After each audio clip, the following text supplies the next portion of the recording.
aí utilizando no nosso dia a dia, né? Aí este Fórum Econômico que esse ano foi em Davos, que teve até aquela excelente palestra do ministro da Economia, ele citou alguns skills, né, algumas habilidades que vão vir a ser em 2020, que já tem sido, que já vem sendo, né, em 2020, que foram em 2015. Esse é um artigo que eles publicaram, que é muito interessante, que eu depois envio para vocês, sobre os 10 mais skills, né, entre hard e soft, que as pessoas elas precisam desenvolver no dia a dia, né? E você consegue deparar que em 2015 e 2020 o Complex Problem Solving, né, que é a resolução de problemas complexos, ele se teve ali na primeira colocação, né? Em 2015 a coordenação de pessoas, né, foi o segundo lugar. People Management, que é você gerenciar pessoas, né, veio logo em terceiro lugar. Critical Thinking, que é você ter um pensamento crítico sobre uma determinada situação, foi em quarto lugar. Quinto lugar, negociação, que eu acho fundamental, principalmente para a gente que é médico e que não tem essa habilidade, né, de negociação. Quality Control, que é controle de qualidade, sexto lugar. Orientação de serviço, sétimo lugar.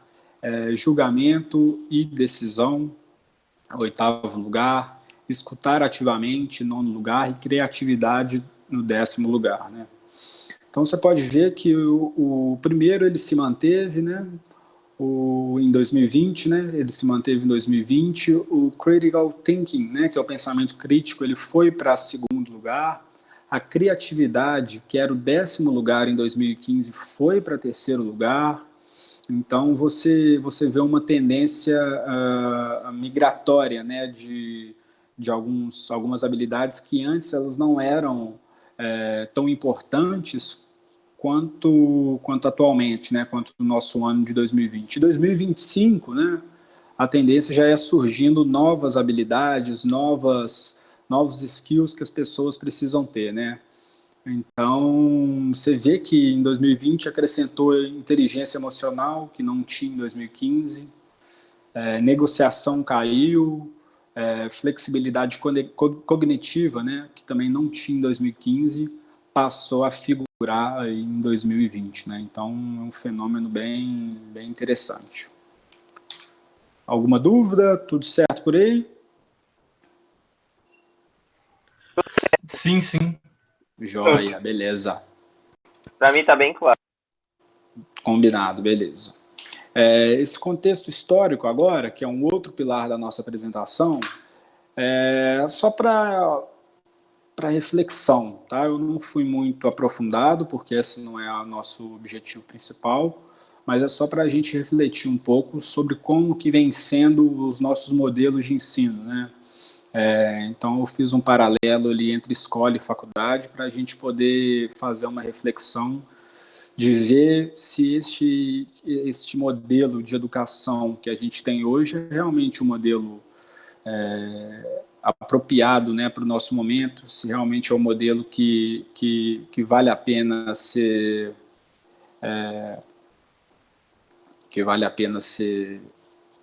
só um instante. Se é um modelo que vale a pena ser se vale a pena continuar, né, com esse modelo, uma vez que a gente tem revoluções, a gente tem alterações no cenário mundial como um todo. Então tá aí. Então é isso. Faculdade. Deixa eu só pegar aqui meu carregador. Só para carregar aqui o celular.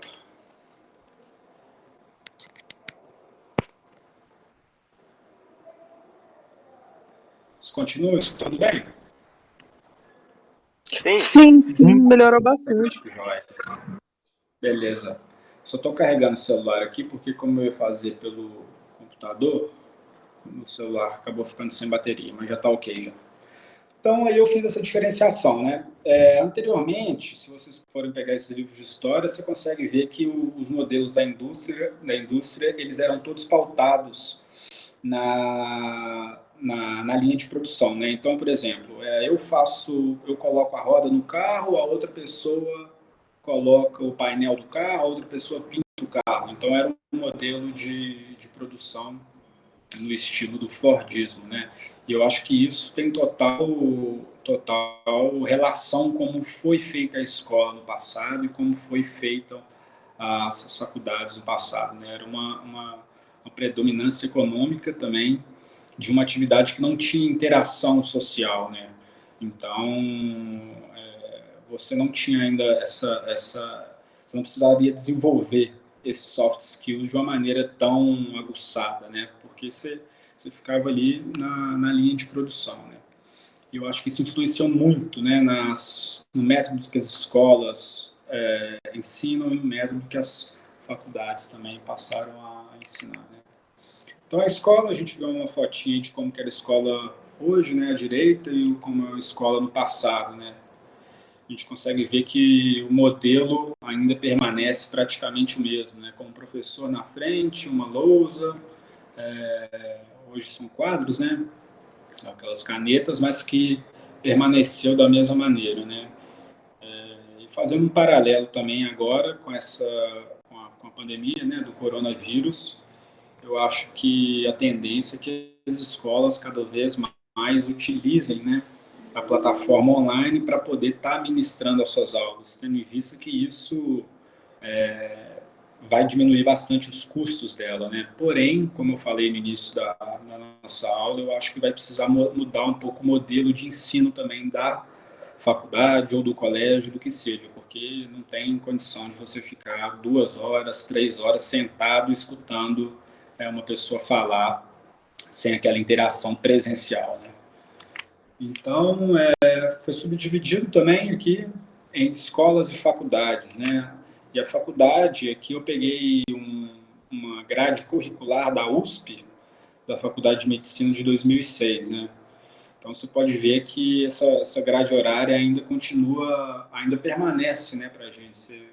Você consegue ver que é uma foto ilustrativa, né? Mas a grade de matérias de uma faculdade de medicina ela permaneceu a mesma no passar dos anos. Eu converso com meu pai, que é médico também, e ele costuma falar que a grade curricular dele foi bem semelhante à minha. E eu concordo também, né? Eu acho que mudou muito pouco o método de se ensinar, o que se ensina, né?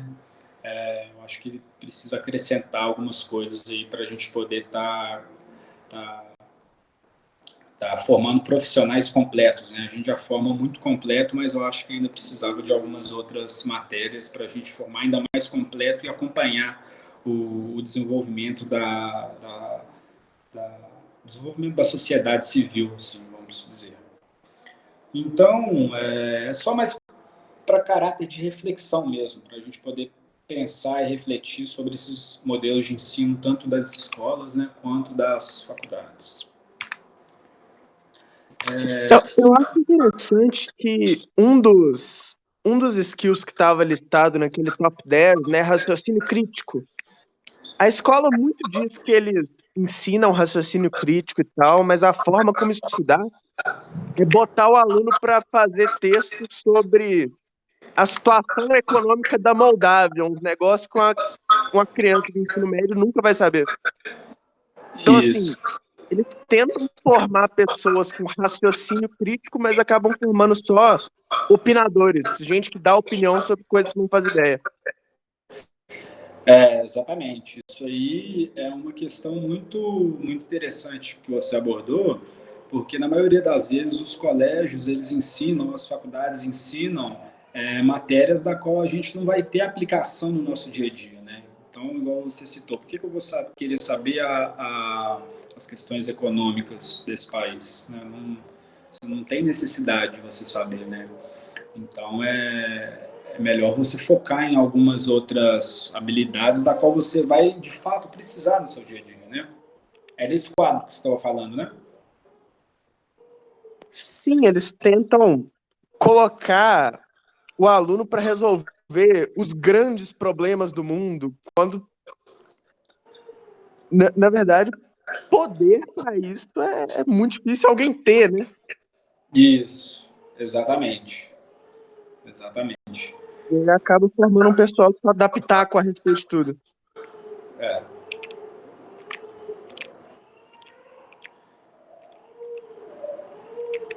Deixa eu só passar aqui. Esse materialzinho eu vou encaminhar para vocês depois. E no segundo ponto, foi esse ponto sobre o histórico, que eu também não vou mergulhar muito, é mais em caráter de reflexão. E também agora um aspecto interessante sobre o mercado médio. Também não vai ser algo que eu vou aprofundar. Se vocês quiserem, a gente pode fazer outro encontro, do qual eu aprofunde mais nesses âmbitos, nesses dados que eu busquei da demografia médica de 2018, mas, em princípio, esses dados são dados bem relevantes, que eu julgo, e são algo que a gente também precisa estar ciente do que está se passando no mercado da medicina, né? Então, em 1997, a gente tinha 85 faculdades de medicina. Em 2019, a gente tem 305, né? Então, é um número triplicou praticamente, né? Um pouco mais que triplicou de faculdade de medicina nesse curto período de tempo, né? A gente forma 29 mil médicos ao ano no Brasil. São 452 mil médicos. Eu coloquei de 2018, viu, gente? Eu esqueci de colocar a fonte ali, mas é da demografia médica de 2018. Esse material também está disponível gratuitamente, se não me engano, no site do no Conselho Federal de Medicina, no CFM. É bem interessante esses dados, tá? 1,5 milhão, 452 mil médicos, né, no Brasil em 2019. Ali ficou incompleto, aquele 1,5 milhão de médicos é previsão de médicos em 2051, tá? 2051 a gente vai ter 1,5 milhão médicos no Brasil, né? Isso foi um dado até que o ex-ministro Mandetta, ele falou em uma das entrevistas dele, né? Então é algo bem alarmante. E 1 milhão 1,5 é o número de técnicos de enfermagem que a gente tem hoje no Brasil. Isso é uma previsão para 2051. Né? A concentração dos médicos é na maioria da região sudeste, tá? A gente pode ver uma diminuição bastante acentuada nos estados do norte do país. Eles não têm essa quantidade, né, de médicos por habitante. E, se não me engano, esses dados de médico por habitante é um dos maiores, um dos que mais influencia, né, a gente. E, se não me engano, a gente está só atrás da Índia. A Índia tem uma população, acho que 2, 3 vezes maior que a nossa, sabe? Então, é bem factível isso da gente poder estar avaliando, né? Ali eu escrevi errado, tá Argentina, Bolívia, Paraguai. São 65 mil médicos brasileiros cursando medicina lá fora, né? 65 mil médicos brasileiros, né?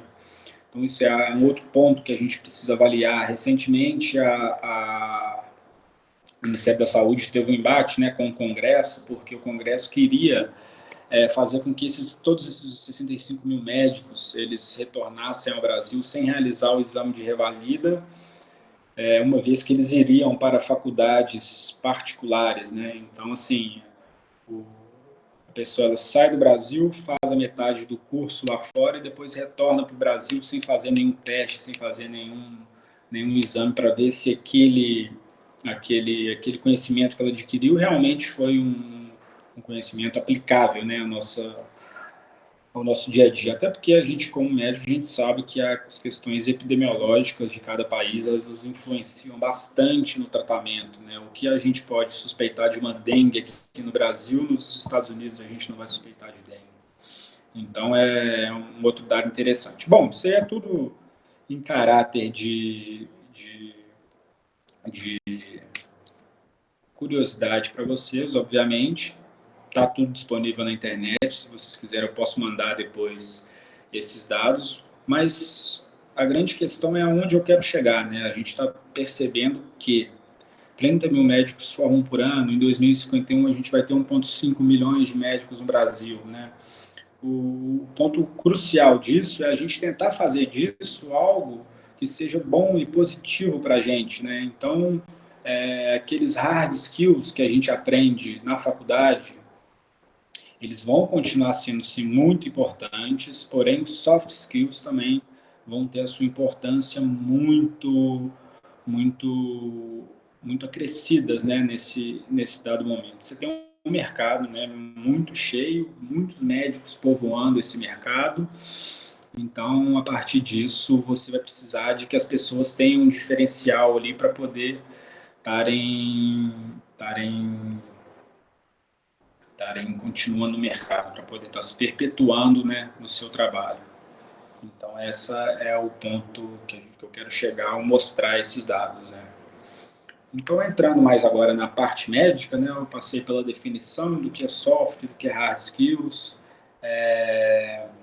fiz um apanhado geral do que a gente precisa saber como conceitos básicos dessas duas terminologias, né, em inglês. Fiz um contexto histórico para a gente partir para a questão reflexiva, né, das faculdades, das escolas. Entrei no âmbito mercadológico para a gente poder entender como que está o mercado da saúde hoje, como que está o mercado dos médicos, né? Isso são dados extremamente superficiais, a gente pode ainda fazer uma outra aula em relação a esses dados, a gente aprofundar mais nesses dados, né? E agora a gente pode entrar no âmbito da aplicação médica em si, né? Onde que a gente vai aplicar esse software, onde que a gente vai aplicar esses hard skills, né? O Eduardo colocou aqui, interessante como os congressistas querem tomar decisões que implicam no conhecimento prático que não têm. É isso mesmo, eles querem...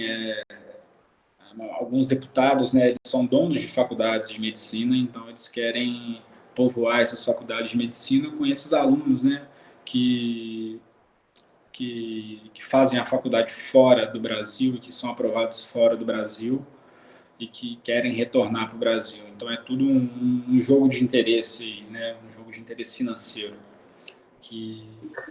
É impressionante como cada vez mais para uma profissão como a nossa, que exige uma capacitação extremamente delicada, né?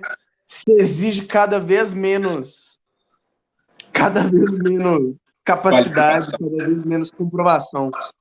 Isso, exatamente. E acaba que isso você está formando, né, profissionais com uma qualificação muito inferior, né, daquelas que são ditas pelo MEC, né, pelo Ministério da Saúde, pelo Ministério da Educação, e acaba que esses profissionais, eles de certa forma, eles mancham, né, o currículo dos demais. Então, é uma situação muito delicada, né, que a gente precisa ficar de olho quando acontecer algum movimento como esse. Então, aí eu entrei aqui no âmbito da aplicação, né, de soft skills. Soft skills aqui eu fiz esse contexto brasileiro, né, que é o que a gente vive agora, que é o que a gente vai também passar a viver, eu vou passar a viver, assim como vocês também, que eu sou recém-formado, vocês também vão ser recém-formados daqui a alguns anos.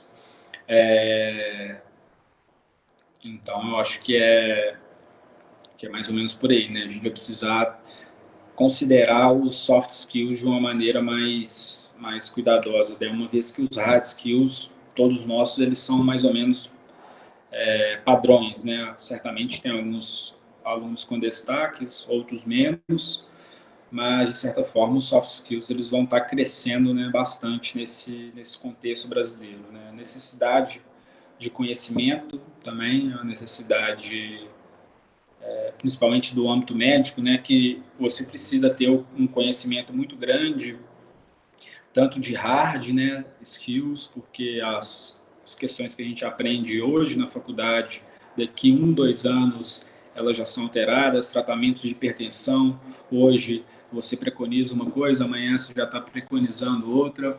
Então, além do estudo de hard skills, a gente vai precisar também estudar os soft skills, né? E isso é a única forma da gente conseguir perpetuar no mercado, trabalhar em boas instituições, disseminar o nosso conhecimento, né? Essa é a maneira mais interessante, né? E não adianta também a gente ter um hard skill muito elevado e um soft skill muito baixo, né? Igual a maioria dos programadores de software, né, de TI, você vê que eles são mais introspectivos, né? Eles tendem a ter um diálogo um pouco mais deficiente, né? Então, isso tudo vai contribuir, com certeza, para onde esse profissional ele vai estar sendo, sendo, sendo guiado no mercado, né? Aí são 3 revistas, né, que eu peguei alguns artigos. O primeiro é New York Times, o segundo é o National Center Business Intelligence, que é um centro britânico de informações, e esse último é o Elsevier, que é da Endeavor, que é uma empresa de conhecimento analítico na área da saúde e na área da educação. Tem alguns cursos bem interessantes. Então, cada um desses 3 pontos, eles abordam as questões médicas de soft skills. Quais são as soft skills mais interessantes? Quais são as soft skills que o mercado está mais demandando no momento? Tá? Então, vamos para esse primeiro aqui, que é do New York Times. Depois posso mandar para vocês, né, esses artigos. Depois eu encaminho para o Eduardo e para o Roger, para eles poderem estar disseminando aí no GEDAM. Então, aqui está falando basicamente que os médicos eles deveriam considerar, né, conversar mais com os pacientes, né? Eu vejo que as faculdades, elas, pelo menos a faculdade que eu fiz e as faculdades das pessoas que eu comento, isso ainda é um fator que as faculdades estimulam, então isso é muito interessante. Mas a partir do momento que você vê uma revista como a The New York Times falando sobre essas skills, né, de você conversar com o paciente, explicar para ele as dores, os problemas, você começa a identificar a importância disso, né, porque isso é tão martelado, pelo menos na minha faculdade, né, não de você certamente, durante a faculdade, que você começa a fazer aquilo, mas você não vê a devida importância daquilo, né? E a partir do momento que você vê uma revista tão conceituada e tão importante como essa, você percebe que realmente isso é importante, né, no cenário médico, né? Então é isso basicamente do que esse artigo fala. Ele é um artigo bem simples de leitura, um artigo em inglês. Quem tiver alguma dúvida quanto a algumas terminologias, põe no Google Tradutor, que também está conseguindo fazer uma tradução com uma qualidade bem muito boa. Então, esse artigo é bem interessante, é um artigo bem simples de ler, bem simplista, pequenininho, não tem muito mistério não, e ele trata basicamente sobre isso, né? Essa outra revista aqui, que é um centro de inteligência, um centro de inteligência que também faz algumas pesquisas na área da saúde. Ele publicou, e esse já é um artigo, né, sobre empatia e qualidade do cuidado, né? Então ele mostra a importância de você você ter empatia perante o paciente, você ter uma boa qualidade de atendimento, né? Isso tudo vai impactar na qualidade do tratamento que você vai estar fazendo, né? Hoje o que mais se preconiza, né? O NHS, que é o SUS da Inglaterra, ele preconiza muito o paciente no centro do cuidado, né? Então você precisa promover para aquele paciente um cuidado bem, digamos, multidisciplinar, né? Que são de todas as áreas, para que aquela experiência do paciente seja uma experiência interessante, ou seja, ele vai no pronto atendimento, ele consegue ser atendido de uma maneira eficaz, de uma maneira eficiente, sem muita demora, consegue resolver o problema dele, né? Então isso tudo vai impactar na qualidade do cuidado, né? Você está colocando aquele paciente no centro do cuidado. Ele é quem é o envolvido para você conseguir fazer o tratamento de tudo.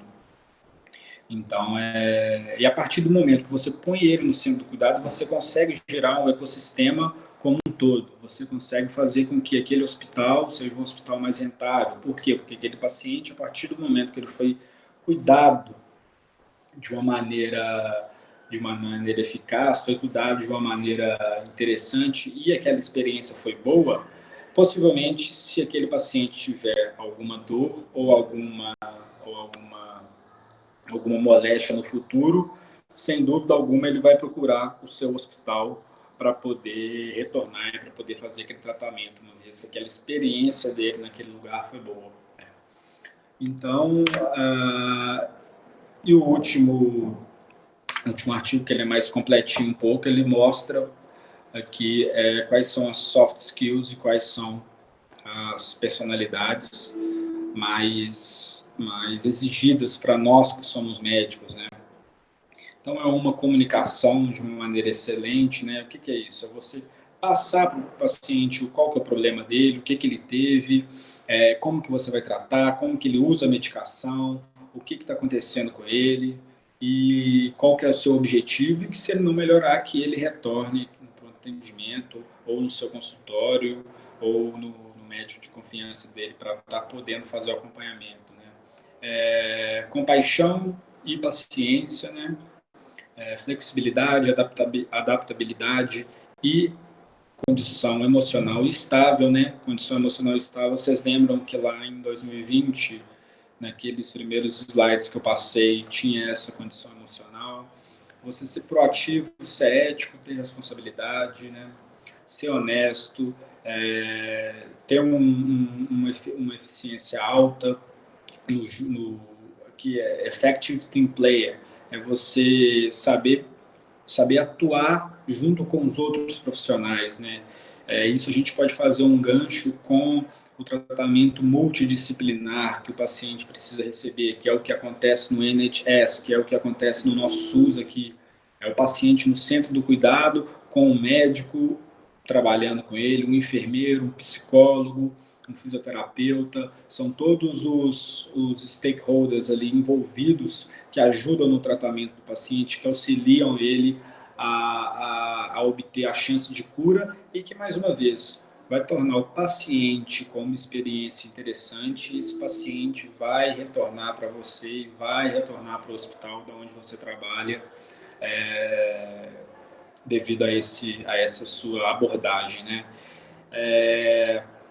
Trabalho em equipe ética e team management, que a gente já abordou anteriormente lá naqueles skills que foram feitos no World Economic Forum.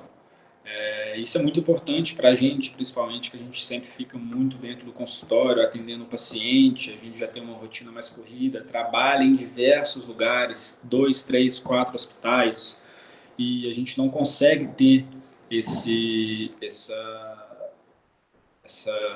condição emocional estável, não sabe trabalhar também em equipe, não sabe gerenciar a equipe, então são todas essas skills que vão ser mais necessárias para nós médicos podermos diferenciar nesse cenário caótico do mercado que vai vir que vai acontecer nesses próximos anos, né? Então, bom, acho que é essa apresentação. Como eu falei, é uma apresentação bem simples, bem curtinha, bem rasa. Não tenho interesse de aprofundar aqui com vocês nessas aulas. Vão ser só apresentações mais simplistas mesmo. Vou estar passando para vocês esses artigos, os quais eu já li, gostaria que vocês dessem uma lida e trouxessem as dúvidas para mim.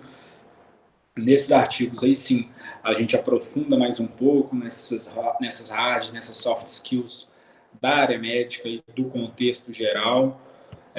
Estuda com aquela ideia minha de não cansar vocês, de tentar fazer isso aqui, essa aula, de uma maneira mais prazerosa possível, tá bom? Se tem alguma dúvida que gostariam de comunicar?